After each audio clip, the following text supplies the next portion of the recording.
Que lo que mi gente, my name is Dan Rever, and today we're going to talk about the difference in finances when you're living in a van versus when you live in a house on average, and how much I personally spend every single month.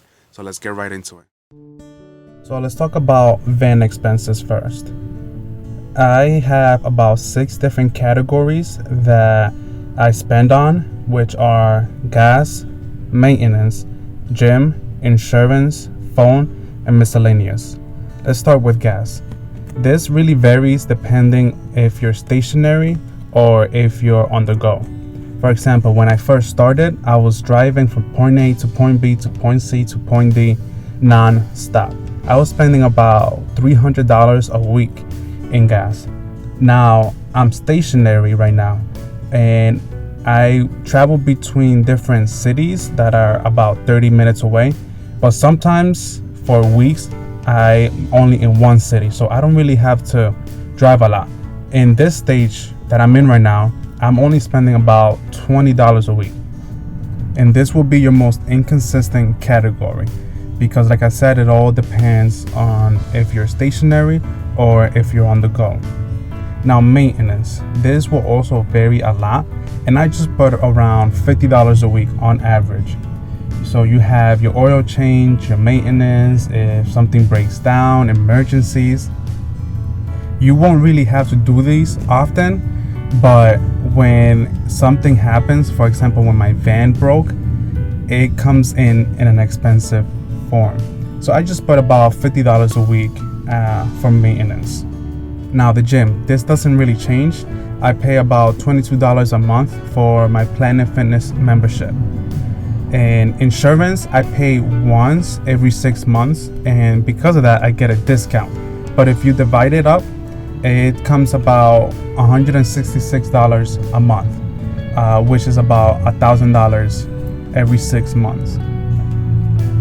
Now for my cell phone, I pay $60. This also doesn't change.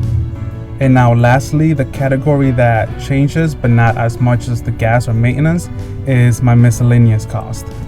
Now these are just random things such as food, subscriptions that I might have, any random purchases. For example, I bought a pair of headphones on Amazon because mine broke.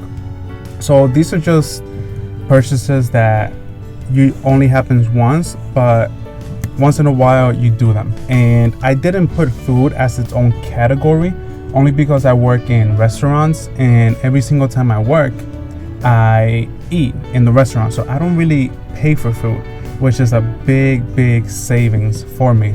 But I will once in a while buy a steak, buy something here and there for the guys, but it's not often. So in total, my cost goes from $628 to $7,748. And it really all depends on the gas, whether I'm stationed or I'm on the go. And if you take away the $166 for insurance every single month, that comes out to be about $462 a month that I'm spending. And I'm huge on the idea that it's not how much money you make, it's how much money you keep. In other words, the less you spend, the more money you're gonna have in your pocket. So I position myself in a place where I don't have to spend a lot of money, which leads me into my next point. With a $5,000 bank at 500 month expenses, that's about 10 months of living on the road. So if you worked for $10 an hour for 30 hours a week, that's about $1,200 a month. If you work for 4 months, you make $5,000. In other words, 4 months of work equals 10 months of freedom. Living in a van is not expensive. It could be. For example, if you buy a new van and you have to make monthly payments on it, that adds up little by little. If you spend a lot of money on food, that can easily add up. So I can easily spend $150, $200 a week just on food. Something that I personally did before I headed out to save money on food was that I bought emergency food. Now this is a bit extreme, but it's gonna save me money on the long run, a lot of money. Even though it's not good quality food, it's gonna keep me alive, and I'm not gonna have that expense, because $200 a week equals $800 a month, and $800 can easily last me a month to 2 months of living on the road. Now those are my expenses and my budget. Now let's compare that to an average household. Now depending on where you live, expenses will also vary. If you live in a high income city, you're gonna have more expenses. But let's just say that rent is $1,000 a month. That's pretty average. I know people who spend $1,300, I know people who spend $800. So I just put $1,000 a month as an average. Now, plus utilities, so let's put in heating, water, and everything that you spend. I just put $200 a month. Now, let's say you spend $60 a month on your cell phone bill. Now, let's say you spend $150 a week on food, and on gas, about $50 a week.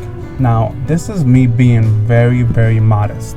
I asked some of my coworkers, and their rent, utilities, phone bills, food, and gas are a lot more than that. But I'm just lowballing it so that you guys can see the big difference between living in a van and in a house. Now, the last category is miscellaneous. Let's put $100.